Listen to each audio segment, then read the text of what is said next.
Fine. Dinesh ಅವರೇ, ಇಲ್ಲಿ ಒಂದು ಪೊಲಿಟಿಕಲ್ ಪಾರ್ಟಿಗೆ ರಾಜಕೀಯವಾಗಿ ಆ ಪಾರ್ಟಿಯನ್ನು ಇಷ್ಟಪಡ್ತಕ್ಕಂಥ ಜನ ದೇಣಿಗೆ ಕೊಡೋದು ತಪ್ಪು ಅಂತ ಎಲ್ಲೂ ಇಲ್ಲ. ದಿನೇಶ್ ಅವರು ಆಮ್ ಆದ್ಮಿ ಪಾರ್ಟಿ ಇಷ್ಟ ಆದರೆ ಯಾರು ಬೇಕಾದ್ರೆ ದೇಣಿಗೆ ಕೊಡಬಹುದು. ಆದರೆ ಈ ಪಾರ್ಟಿಗಳ ವಿಚಾರದಕ್ಕಂಥ ಪ್ರಶ್ನೆ ಹೆಂಗೆ ಗೊತ್ತಾ ರೈಸ್ ಆಗಿರೋದು, ಹೆಸರೇ ಗೊತ್ತಿಲ್ಲ ಈ ಪಾರ್ಟಿದು, ಇದಕ್ಕೆ ಇಷ್ಟೊಂದು ಹಣ ಬಂದುಬಿಡ್ತಾ ಅಂತ ಒಂದು. ಆಯ್ತಪ್ಪ ಏನೋ ಹಣ ಹಾಕಿಬಿಟ್ರು. ಇವರು ಚುನಾವಣಾ ಆಯೋಗ ಹೇಳ್ತಿರ್ತಕ್ಕಂತಹ ಖರ್ಚು ವೆಚ್ಚದ ಕಥೆ ಒಂದು ಕಡೆ ಇದ್ದರೆ, ಆಡಿಟ್ ರಿಪೋರ್ಟ್ ಇನ್ನೊಂದು ಘೋರವಾದ ಕಥೆ ಹೇಳ್ತಾ ಇದೆ. ಲಕ್ಷಗಳಲ್ಲಿ ಖರ್ಚು ಅಂತ ಆಯೋಗದ ವರದಿ ಆಯೋಗ ಕೊಟ್ಟಿರ್ತಕ್ಕಂಥದ್ದು. ಇಲ್ಲಿ ನೂರಾರು ಕೋಟಿಗಳಲ್ಲಿ ಸಾವಿರಾರು ಕೋಟಿಗಳಲ್ಲಿ ಖರ್ಚು ಮಾಡಿದ್ದೀವಿ ಅಂತೇಳಿ ಆಡಿಟ್ ರಿಪೋರ್ಟ್ ಒಂದು ಕಡೆ ಹೇಳ್ತಾ ಇದೆಯಲ್ಲ. ನೀವು ಇಲ್ಲಿ ಕಾಂಗ್ರೆಸ್ಸು ಗುಜರಾತಲ್ಲಿ ದೊಡ್ಡ ಮಟ್ಟದ ದೊಡ್ಡ ಪಕ್ಷವಾಗಿತ್ತು, ದೊಡ್ಡ ಬಾಹುಬಲಿ ಪಕ್ಷ ಆಗಿಬಿಟ್ಟಿತ್ತು, ನಾನು ಹೇಳಲ್ಲ ಗುಜರಾತ್ನ ಮಟ್ಟಿಗೆ. ಬಟ್ ಆಮ್ ಆದ್ಮಿ ಇತ್ತಲ್ಲ, ಗುಜರಾತಲ್ಲಿ ಏನೋ ಸಾಧಿಸ್ತೀರಿ ಅಂತ ನೀವು ತುಂಬ ಹೇಳ್ಕೊಳ್ತಾ ಇದ್ರಿ. ನಿಮ್ಮ ಇಂಟರ್ನಲ್ಲು ನಿಮ್ಮ ಸರ್ವೆ ರಿಪೋರ್ಟ್ಗಳು ನಿಮ್ಗೆ ಅದಕ್ಕೆ ಪೂರಕವಾಗಿ ಇದ್ದಿರಬಹುದು. ಅಲ್ಲಿ ಬ್ರಿಡ್ಜ್ಗಳು ಬಿದ್ದ ಹೊರತಾಗಿಯೂ ಪ್ರಚಂಡವಾಗಿ ಬ್ರಿಡ್ಜ್ ಬಿದ್ದ ಜಾಗದಲ್ಲೇ 11-12 ಸ್ಥಾನ ಅವ್ರು ಗೆದ್ದಿರಬೇಕು, if I am not wrong. So ನಿಮ್ಮದು ತಕರಾರು ಏನಿದ್ರಲ್ಲ ಆಮ್ ಆದ್ಮಿ ಪಕ್ಷದ್ದು? ದೈನಿಕ್ ಭಾಸ್ಕರ್ ರಿಪೋರ್ಟ್. ಈಗ ಈ ವಿಚಾರಕ್ಕೆ ಬರೋದಾದ್ರೆ ಏನು, ಇವಾಗ ದೈನಿಕ್ ಭಾಸ್ಕರ್ ಅವ್ರು ಕೊಟ್ಟಿರೋ ರಿಪೋರ್ಟ್ ಪ್ರಕಾರ ಇದು ಬರೋದಕ್ಕೆ ಕಾರಣ ಏನಂದ್ರೆ, ಸುಪ್ರೀಂ ಕೋರ್ಟ್ ಏನು ಎಲೆಕ್ಟ್ರಲ್ ಬಾಂಡ್ನ ಮಾರ್ಚ್ 14, 2024 ಅಬಾಲಿಷ್ ಮಾಡ್ತಲ್ಲ, ಅದರಿಂದ ಇದು ಆಚೆ ಬಂದಿದ್ದು. ಇಲ್ಲಂದಿದ್ರೆ ಇದು ಬರಕ್ ಸಾಧ್ಯನೇ ಇರಲಿಲ್ಲ. ಯಾಕಂದ್ರೆ ಇವರು ಬಿಜೆಪಿ ಅವರು ಮಾಡ್ಕೊಂಡಿದ್ದ ಪ್ಲಾನ್ ಪ್ರಕಾರ, ಎಲೆಕ್ಟ್ರಲ್ ಬಾಂಡ್ ಸ್ಕೀಮ್ ಪ್ರಕಾರ ಇವ್ಯಾವ ಡಿಸ್ಕ್ಲೋಜರ್ ಆಗ್ತಿರ್ಲಿಲ್ಲ. ಯಾವಾಗ ಸುಪ್ರೀಂ ಕೋರ್ಟ್ ಇದನ್ನ ಕೊಡ್ಬೋದು RTI ಆಕ್ಟ್ ಅಲ್ಲಿ, ನೀವು ರೈಟ್ ಟು ಇನ್ಫಾರ್ಮೇಶನ್ ಪ್ರಕಾರ ಆಕ್ಟ್ ಏನು ಆರ್ಟಿಕಲ್ 19(1)(a) ಪ್ರಕಾರ ಡಿಸ್ಕ್ಲೋಸ್ ಮಾಡಲೇಬೇಕು ಅಂತ ಯಾವಾಗ ಬಂತು ಅವಾಗಷ್ಟೇ ಇದು ಆಚೆ ಬಂದಿರೋದು.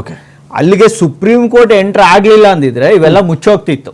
ಅಲ್ಲಿಗೆ ಇದು ಪ್ಯೂರ್ಲಿ ಗೊತ್ತಾಗ್ತಾ ಇದೆ ಗುಜರಾತ್ ಅಲ್ಲಿ ಈ ಹಣಗಳನ್ನ ಯಾತಕ್ ಬಳಸ್ಕೋತಾ ಇದ್ರು ಅಂದ್ರೆ, ಇದನ್ನ ಬೇರೆ ಪಕ್ಷಗಳ ಸೋಲ್ಸೋದಕ್ಕೂ ಬಳಸಿರ್ತಾರೋ. ಯಾಕಂದ್ರೆ ದೇಣಿಗೆಗ ಬಿಜೆಪಿ ಅವ್ರು ಎಷ್ಟು ಖರ್ಚು ಮಾಡ್ತಾರೆ ಅನ್ನೋದು ಗೊತ್ತಾಗದೆ ಇರ್ಬೋದು, ಗೊತ್ತಾಗ್ಬಿಡುತ್ತೆ. ಅದನ್ನ ಇಂಡೈರೆಕ್ಟ್ ಆಗಿ ಇಲ್ಲಿ ಬೇಕಾದ್ರೂ ತಗೋಬಹುದು. ಮತ್ತೆ ಇನ್ನೊಂದೇನಂದ್ರೆ, ಇದನ್ನ ಹವಾಲಕ್ ಬೇಕಾದ್ರೂ ಬಳಸ್ಕೋಬಹುದು, ಮತ್ತೆ ಮನಿ ಲಾಂಡ್ರಿಂಗ್ ಬಳಸ್ಕೋಬಹುದು. ಈಗ ಇದಕ್ಕೆ 25 ಸ್ಟೇಟ್ ಇಂದ ಹೋಗಿದೆ ಅಂತ ದುಡ್ಡು. 25 ಸ್ಟೇಟ್ ಇಂದ ಹೋಗಿರೋದು ಈ ಹಣ. 25 ಸ್ಟೇಟ್ ಯಾವ ಅನ್ನೋದನ್ನು ಕೂಡ ನಾವು ವೆರಿಫೈ ಮಾಡಬೇಕಾಗುತ್ತೆ. ಎಲ್ಲಿಂದ ಹೋಗಿದೆ ಅನ್ನೋದನ್ನು ನಾವು ಇದನ್ನ ಒಂದು SIT ಪ್ರೋಬ್ ಮಾಡಿ ಇನ್ವೆಸ್ಟಿಗೇಷನ್ ಮಾಡಿದ್ರೆ ಅಷ್ಟೇ ಇದಕ್ಕೆ ಗೊತ್ತಾಗೋದು. ಸುಮ್ನೆ ನಾವು ಅಲಿಗೇಷನ್ ಮಾಡಿದ್ರು ಏನು ಗೊತ್ತಾಗಲ್ಲ, ಯಾಕಂದ್ರೆ SIT ಮಾಡಿದಾಗಲೇ ಗೊತ್ತಾಗೋದು. ಮತ್ತೆ ಇಲ್ಲಿ ಇಷ್ಟೊಂದು ಹಣ ದುರ್ಬಳಕೆ ಆಗಿದ್ರು ಕೂಡ ED ಏನ್ ಮಾಡ್ತಾ ಇದೆ, ಇವತ್ತು ಮೊನ್ನೆ ನಮ್ಮ ಡೆಲ್ಲಿ MLA ಮನೆ ಮೇಲೆ 13 ಕಡೆ ರೈಡ್ ಮಾಡಿದ್ರು. ಯಾರು? ಸೌರಭ್ ಭಾರದ್ವಾಜ್ ಅವ್ರ ಮನೆ ಮೇಲೆ 13 ಕಡೆ ರೈಡ್ ಮಾಡಿ ಅಷ್ಟೆಲ್ಲ ಹಿಂಸೆ ಕೊಟ್ರು. ಏನೋ ಆಸ್ಪತ್ರೆಗಳ ಹಗರಣ ಮಾಡಿಬಿಟ್ಟಿದ್ದಾರೆ, ಅದು ಮಾಡಿದ್ದಾರೆ, ಏನು ಸಿಕ್ಕಿಲ್ಲ. ಇಡಿ ಇಲ್ಲಾಕ್ ಹೋಗಲ್ಲ. ಅಂದ್ರೆ ಮೋದಿ ಅವ್ರನ್ನ ಯಾರು ಹೀಯಾಳಿಸ್ಬಿಟ್ರೆ, ಅವ್ರ ಬಗ್ಗೆ ಹೇಳ್ಬಿಟ್ರೆ ಇಮಿಡಿಯೇಟ್ ಇಡಿ ಹೋಗ್ಬಿಡುತ್ತೆ. ಈಗ ಸೌರಭ್ ಭಾರದ್ವಾಜ್ ಎದ್ದಿದ್ದು ಕ್ವಶನ್ ಏನಂದ್ರೆ, ಮೋದಿ ಅವರ ಸರ್ಟಿಫಿಕೇಟ್ ಫೇಕು, ಡಿಗ್ರಿ ಸರ್ಟಿಫಿಕೇಟ್ ಅಂತ ಹೇಳಿದ ತಕ್ಷಣ ಅವ್ರ ಮನೆಗೆ ಇಡಿ ಹೋಗುತ್ತೆ. ಇಲ್ಲಿ 3,500 ಕೋಟಿ, 4,300 ಕೋಟಿ ಇವ್ರು ಏನ್ ಹೇಳ್ತಾರೆ, ಹೈಕೋರ್ಟ್ ಏನ್ ಹೇಳಿಲ್ವಲ್ಲ, ಮೋದಿ ಅವ್ರದ್ದು ವಿದ್ಯಾಭ್ಯಾಸದನ್ನ ರಿವೀಲ್ ಮಾಡಬೇಕು ಅಂತ ಹೈಕೋರ್ಟ್ ಏನ್ ಹೇಳಿಲ್ವಲ್ಲ. ಅಲ್ಲಲ್ಲ, ಅವ್ರು ಹೇಳಿದ್ದಕ್ಕೆ ಇಷ್ಟು ಲೆವೆಲ್ ಹೋದ ಮೇಲೆ ನಾವ್ ಹೇಳ್ತಾ ಇರೋದು, ಇವತ್ತು 4,300 ಕೋಟಿ ಇಷ್ಟು ಅವ್ಯವಹಾರ ಆಗಿದೆ ಅಂತ ಹೇಳಿದ್ರು ಕೂಡ ಇಡಿ ಯಾಕೆ ಹೋಗ್ತಾ ಇಲ್ಲ ಅಂತ ನಾವ್ ಹೇಳೋದು. ಎಲ್ಲಿ ಆರ್ಥಿಕ ಅಪರಾಧಗಳಾಗಿದೆ ಅಲ್ಲಿಗೆ ಇಡಿ ಹೋಗಲ್ಲ, ಆರ್ಥಿಕ ಅಪರಾಧಗಳಾಗಿಲ್ಲ ಅಲ್ಲಿಗೆ ಹೋಗ್ತಾರೆ. ಸುಭಾಷ್ ಸರ್, ಇದು 4,300 ಕೋಟಿ ಒಂದು 10 ಪಕ್ಷಗಳಿಗೆ ಬಂತು ಅನ್ನೋದು ಪ್ರಶ್ನೆನಾ, ಬರಕ್ ಚಾನ್ಸ್ ಇಲ್ಲ ಅನ್ನೋದು ಒಂದು ವಿಷಯ ಆಗುತ್ತಾ ಇಲ್ಲಿ? ಅಥವಾ 54,000 ಓಟು, ಕೆಲವು 43 ಜನ ಅಭ್ಯರ್ಥಿಗಳು ನಾಮಕೆ ವಾಸ್ತೆ ಅಭ್ಯರ್ಥಿಯನ್ನು ನಿಲ್ಲಿಸಿ, ಅಂದರೆ ಅನೇಕ ಎಲೆಕ್ಷನ್ಗಳಲ್ಲಿ ಏನಾಗುತ್ತೆ ಅಂತ ಹೇಳಿದ್ರೆ, ಅಭ್ಯರ್ಥಿಗಳನ್ನು ನಿಲ್ಲಿಸುವುದು ಅವ್ರನ್ನ ಗೆಲ್ಸಕ್ಕೆ ಅಲ್ಲದೆ ಇದ್ದರೂ ಇನ್ಯಾರನ್ನೋ ಸೋಲ್ಸೋಕ್ಕಾಗಿರುತ್ತೆ, ಇನ್ನೆಲ್ಲೋ ಓಟು ಡಿವೈಡ್ ಮಾಡೋಕ್ಕಾಗಿರುತ್ತೆ, ಓಟ್ ಶೇರಿಂಗೋಸ್ಕರ ಆಗಿರುತ್ತೆ. ಕೆಲವು ಕಡೆಗಳಲ್ಲಿ ಸಪೋಸ್ ಈಗ ದಿನೇಶ್ ಕುಮಾರ್ ಅಂತ ಇತ್ತು, ದಿನೇಶ್ ಕುಮಾರ್ ಅಂತಾನೆ 6 ಜನ ಕ್ಯಾಂಡಿಡೇಟ್ ಹಾಕ್ಬಿಡ್ತಾರೆ. ನೋಡಿದ್ರೆ ಕನ್ಫ್ಯೂಸ್ ಆಗಿಬಿಡ್ಬೇಕು, ಯಾವ ದಿನೇಶ್ ಕುಮಾರ್ನ ಓಟ್ ಹಾಕಬೇಕು ಅಂಥೇಳಿ. ಇದು ಕೂಡ ಪ್ಲಾನ್ ನಡೆಯುತ್ತೆ. ಸೊ ಮೇಯ್ನ್ ಆಕ್ಷೇಪ ಇಲ್ಲಿ ಏನಾಗಬೇಕು, ಇಲ್ಲಿ ಹವಾಲ ನಡೆದು ಬಿಟ್ಟಿದೆ, ಹಣದ ಕಾಸಿನ ಅಕ್ರಮ ವರ್ಗಾವಣೆ ಆಗ್ಬಿಟ್ಟಿದೆ ಅನ್ನೋದೊಂದು ವಿಚಾರ ಆಗಬೇಕಾ, ಆಡಿಟ್ಗೂ ಆ ನಂತರದಲ್ಲಿ ಇವರು ಚುನಾವಣಾ ವೆಚ್ಚಕ್ಕೂ ಕೊಡ್ತಾ ಇರ್ತಕ್ಕಂಥ ಲೆಕ್ಕ ತಾಳೆ ಆಗ್ತಿಲ್ಲ ಅನ್ನೋದು ಆಗ್ಬೇಕಾ ಅಂತ? ಇಲ್ಲ ರಮಕಾಂತ್, ಮುಖ್ಯವಾಗಿ ಎಲ್ಲಾ ಡೀಟೇಲ್ಸ್ ಅನ್ನ ನೋಡಿದಾಗ ದೈನಿಕ್ ಭಾಸ್ಕರ್ ಪತ್ರಿಕೆ ಮಾಡಿರುವಂತ ಈ ಇನ್ವೆಸ್ಟಿಗೇಷನ್ ರಿಪೋರ್ಟ್ ನಲ್ಲಿ ಗೊತ್ತಾಗಿರುವಂತ ಎಲ್ಲಾ ಡೀಟೇಲ್ಸ್ ಅನ್ನ ನೋಡಿದಾಗ ಒಂದು ಬಹಳ ಸ್ಪಷ್ಟ ಏನು ಅಂತಂದ್ರೆ, ನಮ್ಮ ದೇಶದೊಳಗಡೆ ಈ ಬೇನಾಮಿ ಕಂಪನಿಗಳು, ಬೇನಾಮಿ ಆಸ್ತಿ ಇವೆಲ್ಲ ನಾವು ಕೇಳ್ತಾ ಇದ್ವಿ. ಆದ್ರೆ ಈಗ ಬೇನಾಮಿ ಪೊಲಿಟಿಕಲ್ ಪಾರ್ಟೀಸ್ ಕೂಡ ಈಗ ನಾವು ಕೇಳ್ತಾ ಇದ್ದೀವಿ.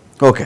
ಈ ಒಂದೇ ಒಂದು ಪಕ್ಷಕ್ಕೆ ಬಹಳ ದೊಡ್ಡ ಮೊತ್ತದ ಹಣ ಬಂತು ಅಂತ ಗೊತ್ತಾಗಬಾರ್ದು ಅಂತ ಹೇಳಿ ಹೆಸರಿಗೆ ಒಂದು 4-6 ಅಂಗಡಿಗಳನ್ನ ತೆಗೆದು ಆ ಅಂಗಡಿಗಳ ಮೂಲಕನೂ ಕೆಲವು ದುಡ್ಡನ್ನ ತಗೊಂಡು ಆ ಹಣವನ್ನ ಇವರು ಬಳಸ್ಕೊಂಡಿರ್ಬೋದು.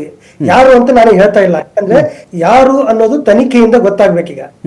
ಒಂದಂತೂ ಸತ್ಯ, ಆ 10 ಪೊಲಿಟಿಕಲ್ ಪಾರ್ಟಿಗಳು ಆಕ್ಚುಲಿ ಗುಜರಾತ್ ಒಳಗೆ 182 ವಿಧಾನಸಭಾ ಕ್ಷೇತ್ರಗಳು, 26 ಲೋಕಸಭೆ ಕ್ಷೇತ್ರಗಳು, 26 ಲೋಕಸಭೆ ಕ್ಷೇತ್ರ ಮತ್ತು 182 ಪಾರ್ಟಿ ಒಳಗಡೆ 3 ಚುನಾವಣೆಯಲ್ಲಿ ಈ 10 ಪಾರ್ಟಿಗಳು ಏನಾದ್ರು ಕಂಟೆಸ್ಟ್ ಮಾಡಿದ್ರೆ ಸುಮಾರು 1800ಕ್ಕಿಂತ ಹೆಚ್ಚು ಜನ ಕ್ಯಾಂಡಿಡೇಟ್ ಗಳನ್ನ ಹಾಕ್ಬೇಕಾಗಿತ್ತು ಅವ್ರು ಎಲ್ಲಾ ಸೇರಿಸಿ, ಎಲ್ಲಾ ಎಲೆಕ್ಷನ್ ಸೇರಿಸಿ, ಎಲ್ಲಾ ಪಾರ್ಟಿಗಳು ಸೇರಿಸಿ. ಆದ್ರೆ ಅವರು 47 ಜನ ಅಭ್ಯರ್ಥಿಗಳನ್ನ ಹಾಕಿದ್ದಾರೆ. ಆಮೇಲೆ ಹಣ ಖರ್ಚು ಮಾಡಿದ್ದು ಇಲ್ಲ, ಆಡಿಟ್ ಮಾತ್ರ ರಿಪೋರ್ಟ್ ಅಲ್ಲಿ ತೋರಿಸಿದ್ದಾರೆ. ಅಂದ್ರೆ ಇದು ಬಹಳ ಕ್ಲಿಯರ್ ಕಟ್ ಇದೊಂದು ದೊಡ್ಡ ಹಗರಣ ಅನ್ನೋದಂತೂ ಯಾವ ಒಂದು ಸುಭಾಷ್ ಸರ್, ಈ ಎಲೆಕ್ಷನ್ ಅಂತ ಬಂದಾಗ ಅವ್ರವ್ರ ಕೆಪಾಸಿಟಿ ಮೇಲೆ ಕ್ಯಾಂಡಿಡೇಟ್ ಇಳಿಸಬಹುದಲ್ವಾ? ಆಯ್ತಪ್ಪ, 282 ಕ್ಷೇತ್ರ ಇತ್ತು, ನನಗೆಲ್ಲ ಕಡೆ ಶಕ್ತಿ ಇಲ್ಲ, 20 ಕ್ಷೇತ್ರ ನನ್ನ ಶಕ್ತಿ ಇದೆ, 25 ಕ್ಷೇತ್ರ ನನ್ನ ಶಕ್ತಿ ಇದೆ, ಲೋಕಸಭೆಯಲ್ಲಿ 5 ಕ್ಷೇತ್ರ 10 ಕ್ಷೇತ್ರ ಇರಬಹುದೇನೋ, ನಾವು ಅನುಮಾನ ಪಡಬಹುದಾ ಅದ್ರ ಬಗ್ಗೆ? ಅಲ್ಲ, ಯಾರು ಎಷ್ಟು ಕ್ಷೇತ್ರದಲ್ಲಿ ನಿಲ್ಲಿಸ್ತಾರೆ ಅಭ್ಯರ್ಥಿಗಳನ್ನ ಅಂತ ಅದನ್ನ ಯಾರು ಕೂಡ ನಿರ್ಧಾರ ಮಾಡ್ಲಿಕ್ಕಾಗಲ್ಲ, ಅದು ಅವ್ರಿಗೆ ಬಿಟ್ಟಂತ ವಿಚಾರ. ಆದ್ರೆ ಒಂದು ಪ್ರೈಮರಿ ಫೇಸಿ ಒಂದು ನಮಗೆ ಈ ಎಲ್ಲಾ ವಿಚಾರಗಳಿಂದ ಗೊತ್ತಾಗೋದೇನಂದ್ರೆ ಅವ್ರ ಕೆಪಾಸಿಟಿನೇ ಒಂದು ಕ್ಷೇತ್ರದೊಳಗಡೆ ನಿಲ್ಸೋದಿದೆ ಅಂತಂದ್ರೆ, 2 ಅಥವಾ 4 ಕ್ಷೇತ್ರದೊಳಗೆ ನಿಲ್ಸೋದಿದೆ ಅಂತಂದ್ರೆ, ನಾನು ಒಂದು ಪಕ್ಷದ ಡಿಟೇಲ್ ನೋಡ್ತಾ ಇದ್ದೆ ದೈನಿಕ್ ಭಾಸ್ಕರ್ ರಿಪೋರ್ಟ್ ನಲ್ಲಿ. ಒಂದು ಪಾರ್ಟಿ ಅದು ಒಬ್ಬ ಅಭ್ಯರ್ಥಿನ ಕನೆಕ್ಟ್ ಕಳಿಸಿದೆ ಒಂದು ಚುನಾವಣೆ ಒಳಗಡೆ, ಓನ್ಲಿ 1. ಆದ್ರೆ ಒಂದೇ ಕಂಪನಿಯಿಂದ ಅವ್ರಿಗೆ 116 ಕೋಟಿ ರೂಪಾಯಿ ಬಂದಿದೆ. ಇವೆಲ್ಲ ಸಂಶಯಕ್ಕೆ ಕಾರಣ ಆಗುವಂತ ವಿಚಾರಗಳು. ಈಗ ಯಾವ ಪಾರ್ಟಿ ಎಲ್ಲಾ ಕ್ಷೇತ್ರಗಳಿಗೂ ಸ್ಪರ್ಧೆ ಮಾಡ್ಬೇಕು ಅಂತ ಏನು ರೂಲ್ ಇಲ್ವಲ್ಲ ಅಂತ ಕೇಳಿದ್ರೆ ಎಸ್, ಆ ರೀತಿ ಆರ್ಗ್ಯೂ ಮಾಡೋದಾದ್ರೆ ಇಲ್ಲ, ರೂಲ್ ಇಲ್ಲ, ಅದಂತೂ ನಿಜ. ಆದ್ರೆ ನೀವು ಮೇಲ್ನೋಟಕ್ಕೆ ಒಂದು ಬಹಳ ಸ್ಪಷ್ಟವಾದಂತ ಒಂದು ಇಲ್ಲಿ ಸ್ಕ್ಯಾಮ್ ನಡೀತಾ ಇದೆ ಅಂತ ಅನ್ಸೋ ರೀತಿ ಒಳಗಡೆ ಈ ಎಲ್ಲಾ ಡೀಟೇಲ್ಸ್ ಗಳಿದಾವೆ.